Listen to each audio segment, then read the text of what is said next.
Well, hello, and thank you for joining me for another Alex on Tech and TechAdvice.life video interview.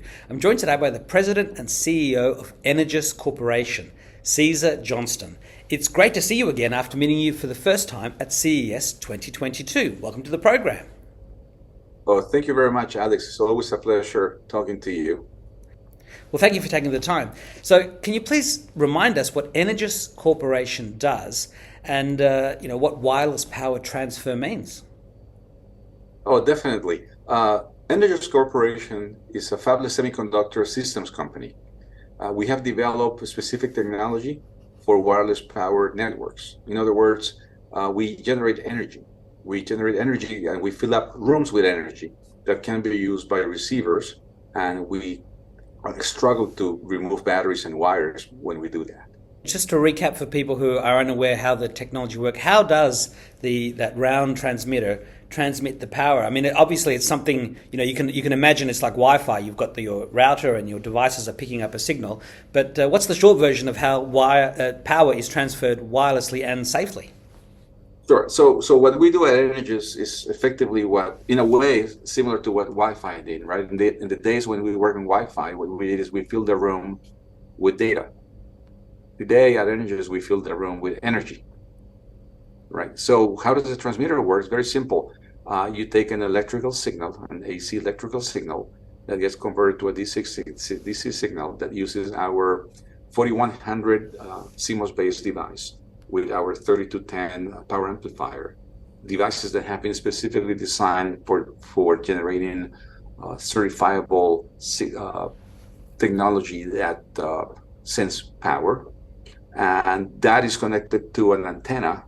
And there are a couple of different types of antennas. There are antennas that can focus the power, antennas that can actually expand the power inside the room.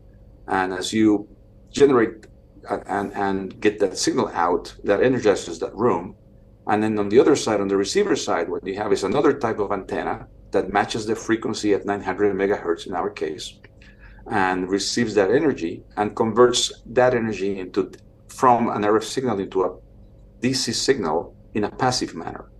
There's no active matter, meaning there's no power required for that. We are, as opposed to a communication system where you actually use power to receive the signal, we cannot afford that. We actually have to receive the signal and generate the power out of the signal. And then we use that, convert that into DC, and feed that to a battery or device if there's no battery. It's pretty amazing stuff, and obviously, we'll be taking all of this for granted in a few years. But at the moment, it's still boggles my mind that we can finally do this. I mean, I know Nikola Tesla was talking about it years ago, but here we are in 2023, and it's a reality. Well, one of the big things that people have spoken about with wireless power transfer over the past few years is being able to wirelessly power your phone, recharge it over the air when you're at the home or the office, or your remote controls or other consumer electronics devices, and obviously for business as well. You won't have to plug things in. So what's the advances in that area? Do you think we might see a phone company doing that sometime soon, or is it still a few years away? Okay, I think in order to answer that question, we have to understand the evolution of technology. And when a technology evolves, it has to evolve very similar to how Wi-Fi evolved. So if you remember the history of Wi-Fi, you will realize that the phone did not come until the end. So we started in the early days with laptops and pretty much small access points. Then we went into gaming, by the way. People don't realize that, but gaming was pretty big at the time, and it was called embedded Wi-Fi. Then we moved into also printers. There was also embedded Wi-Fi. And then you started seeing all sorts of other devices, controllers, and things like that, until we got to the phone. And the phone was really, really a race of multiple companies that I was a part of in the past. And there's a reason for that. It's not that you just develop a technology and it goes into the most expensive device that you have in your pocket. In order for a technology to be able to get into that end device, it takes years. It takes quality, it takes volume.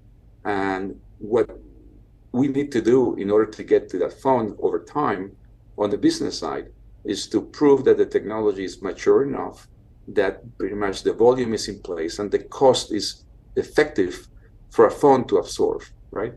And no phone, which is $600-700, is going to put in a $1 device today if they have no assurance that that technology is working, right? So we have to do the work, and we're doing the work today by having identified the right first application of this technology, which is really, in our view, IoT. So the way we see it is going to be IoT at 1 watt is going to be IoT and sensors growing, because there's going to be more sensors and IoT devices than your phone, by the way. So IoT devices, and this is why we went in this direction, it's 5 to 10 times more in number around a person than a phone is going to be. So the market is huge at that point in time, right? So we're going for IoT sensors, low-cost devices that do not have the same requirements that a phone does. Then we will move into consumer. And at that point, when you move into consumer, the phone is part of consumer, but I believe that the way it's going to go is going to go for low-end consumer devices, like maybe your low power, low battery requirement on your accessory, or it's going to go into some joystick for your games and things like that, and eventually it's going to get to the phone. Now, as you move along that evolution, there's going to be a problem, and the problem is called, will I be able to do that safely? Okay, so today we can power phones. There's no reason why we cannot power phones. Energous powered phones back in 2014 at 1 watt, at 15 feet. But was I able to even pass the certification at the time? No, at the time, I mean, I could not do more than 0.5 millimeter. Today, now there's no distance limitation. So it's an evolution. So the answer is, eventually, yes, we will get there. But as we go there and we get closer to high levels of power, we're going to have to invent, and we're going to have to find ways to mitigate the exposure so that we can get the certification. And that's really the challenge that we have as a company. So there's plenty of time to do this, and there's plenty of market to actually make this happen. Yeah, absolutely. I remember the early days of Wi-Fi with the Centrino chipset in the Intel devices, and the early days of Bluetooth. And of course, nowadays it's so mature, nobody thinks twice about it. It's just there. And of course, as you were saying, it takes time. One day we'll all be taking it for granted, but all the foundational work has to be done first.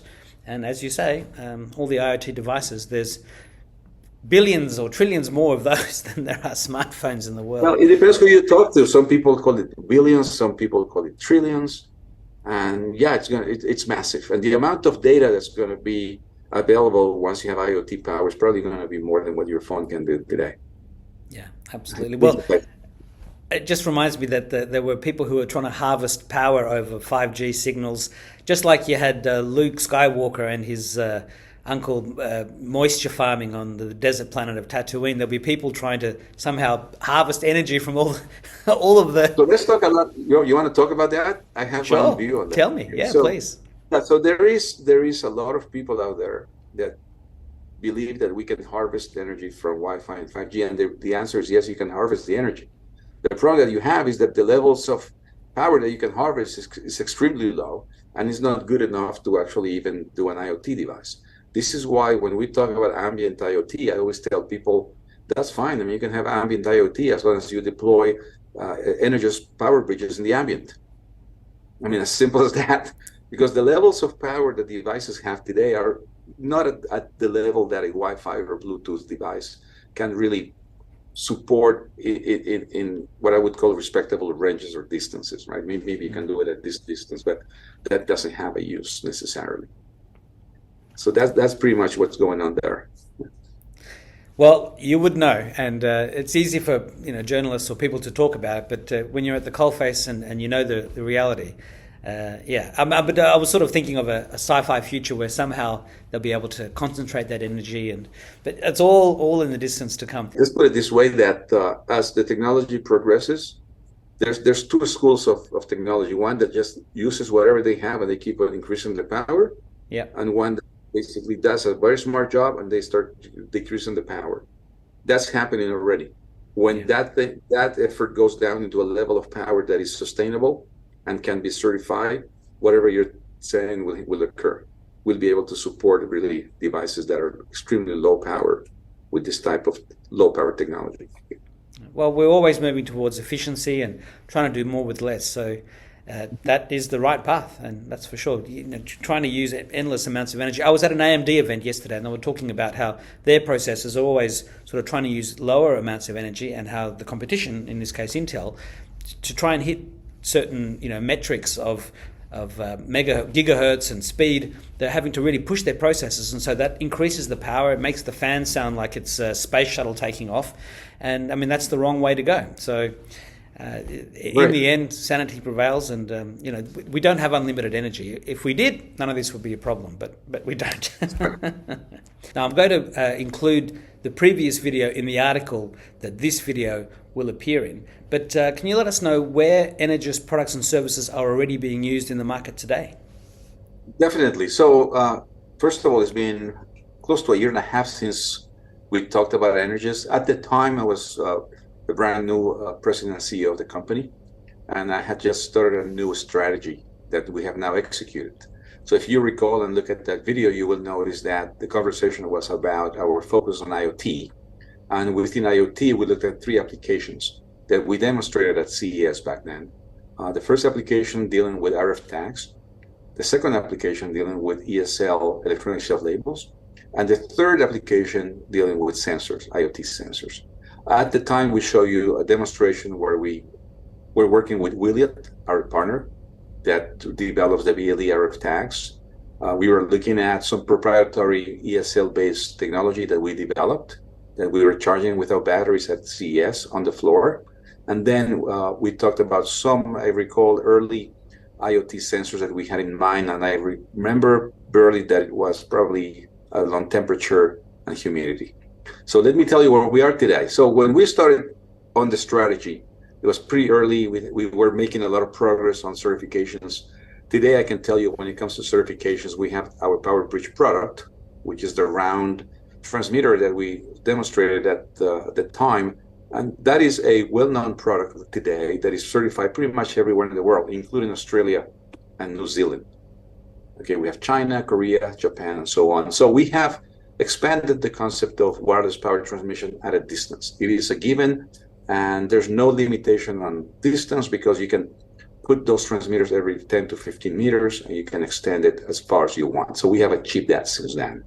On the RF side, in partnership with Wiliot, what we've done is we started up with about 2 retail stores, also in Australia, believe it or not, with a company called Flagship, a startup called Flagship, in some retail stores, where we deploy in the order of 20, 25 transmitters inside the store. And we were charging thousands of devices that would identify the merchandise. But since then, and this happened around Q2, I believe, or Q3 2022, since then now we are up to 20 POCs that now have become 8, at least, a proof of validation. So what we have is we go from a proof of concept or POC into a proof of validation and eventually into production. And we have expanded beyond retail. We have companies that are interested in deploying this technology in industrial warehouses where you can track the merchandise. There are companies that talk to us about using our technology for RF tags inside trucks for transportation purposes. So that's a cool one, right? Being able to get the merchandise from the warehouse, knowing where it's going, knowing where it's being delivered, and being able to know where it is in time. So we have that capability, and we are enabling those markets today. So we have a number of those going on. There are some companies that are interested in tracking medical devices. They want to be able to track medicines. They want to know the status of those, and we have a couple of POCs along those lines. So we've made a lot of progress on RF tags. We've also made progress on ESL, but it's kind of slow in that sense because that market is kind of saturating right now and is really pushing the price down. But as you will see in the future, the capabilities of those ESLs will require a lot of power to do what they really want to do, because they want to eventually show real-time data as customers move to the store. And we will enable that, and we are able to enable that today, but there's no specific POC along those lines, but there's interest from customers. And then on the sensor side, beyond the temperature and the humidity, We work with a number of companies like AMS Osram and Sensirion, where we pretty much are able to have sensors that allow you to sense the quality of air. That's very important, as you know, today. So we have quality of air sensors, we have light level sensors, and eventually we're looking at intermixing those sensors to be able to have a specific farming support and being able to grow plants using that type of technology. So we've evolved a lot. Let me put it this way: when we were there and we show you our new strategy, it was kind of early, and we did this really in a very smart manner, and we did consult with customers, and we had a marketing company that we work with that allow us to analyze those markets. And so far, progress looks very promising. So that's where we are today, 20 POCs. Which is obviously, for those who are unaware, it's proof of concept. Also, what does ESL stand for, just for people who are... Electronic shelf label. Electronic shelf... Labels. Labels, that's right. Well, in Australia, we have Aldi, which is the same company as Trader Joe's in the US. And I've noticed that they have these ESLs on the shelves, and I've noticed this in other stores as well. And I'm guessing it's either using Energous technology or something similar. So it's proliferating. So far the ESL is proliferating using batteries, but you can imagine how many batteries you have to replace when the batteries go bad. Yeah, and you do that, and that's where we come in. But because of the pressures that they have in the market and on the pricing at this point in time, there's a big battle for what we see, trying to get the lowest cost. But again, when the new generation of ESL comes out, I think that's where you're going to see more of Energous. One of the other things that you recently announced was working with the US Department of Defense with another company called WIGL to bring touchless wireless power transfer technology over distance to production. So what kind of devices will this technology be installed in? What phase of the project are you in, and how is the work progressing? Yeah, so maybe I can backtrack a little bit before I answer that question. Sure, please. As part of our strategy, we actually have technology partners. We have system integration partners, and then we have distribution partners.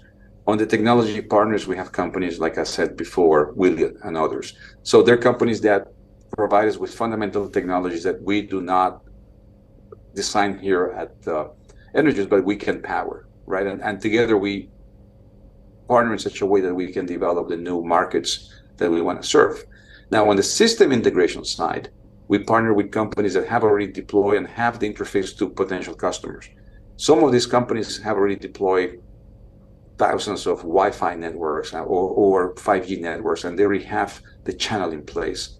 And with those customers, we actually just piggyback on that knowledge that they have and that business relationship to go and deploy our technology. Examples of those companies are companies like Thin Air here in the US, where in fact, we've actually announced a Fortune 100 company along the lines of large warehouses. And another company that we've been glad to announce is Wiggle. Again, we have customers. It's very hard for us as a company to talk about every customer that we have because customers have NDAs. But at least these two companies, as well as another company in Europe called Tractor, has allowed us to talk about some of the efforts that we've done. In the particular case of Wiggle, WIGL, it's a company that has a DoD project for a number of years. They've been pretty much the interface to that customer, and we've been providing them with the transmitters to be able to energize their room. And in the particular case, they're looking at lighting solutions, being able to light up areas that the DoD requires them to do. And that's how much I know is DoD stuff. So at that point in time, yes, we're in there with them. And as far as we're going into a second phase where now they're looking at further deployment of whatever's being demonstrated with that. So what else should we know about Energous before we start to wrap up? Yeah, I think it's important to realize that as a company, we have opened up new markets that did not exist. And that makes it much harder to actually be able to go out there and say, here's a new type of product and you should absorb it immediately. So the extra amount of work that we do to be able to open up the market and sell is much higher than a typical technology. If I was making Wi-Fi chips like I did in the past, it would be like selling chocolates, right? People already know the chocolates, they know what they want. Here, part of the effort that we've been working on, and we've been successful so far because we've run 20 POCs, is actually teaching people the technology. And if I was to ask something, it would be for people to really pay attention to what we're doing and learn about it, and just do not assume that this is just like a communication network. A lot of people assume that this is like 5G or Wi-Fi, and it's not. So being able to expand the knowledge and being able to get more people out there that understand what wireless power networks is, and how it works, would be interesting to get help with. Well, obviously awareness and education through interviews like these obviously helps, and it reminds me of what Henry Ford said when he said, look, if I asked people what they wanted, they would have told me they wanted a faster horse. That's true. Yeah, so you've got to open people's eyes to new possibilities, and that's exactly what you're doing. Yes, and what we do with people is we show them our horse, but then they tell us how we fix the horse so that they actually can buy it. So that's when you open up a new market. So, Cesar, what is your final message to the viewers and to the readers and to your current and future customers and partners?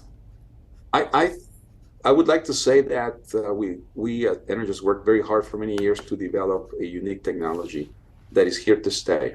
It's not going away. I was there in 1995 working on the predecessor of Wi-Fi, which, by the way, was called wireless LAN then. Now people know it as Wi-Fi. And people did not believe that would happen. And look at what we have today. The same trend, the same evolution, the same direction is going to happen with wireless power. So you'll have a future where energy and data will be done simultaneously, and will fill up those rooms. And people will be using it because it's convenient, because it's needed, and because it saves the world. You remove all those batteries, those wires. And if you remember with Wi-Fi, people used to tell me Ethernet is better. I don't want to use it. Yeah. But, well, today it's the other way around. And the same will happen here. So just watch it. 5 to 10 years from now, you will be going over this video and we'll be, yep, it happened. Absolutely. Well, Cesar Johnston, President and CEO of Energous Corporation, thank you so much for taking the time. I wish you the best of success, and I do hope we can speak again in the future. Definitely, Alex. It's been a pleasure talking to you again. Take care. You too. Thank you. Bye-bye.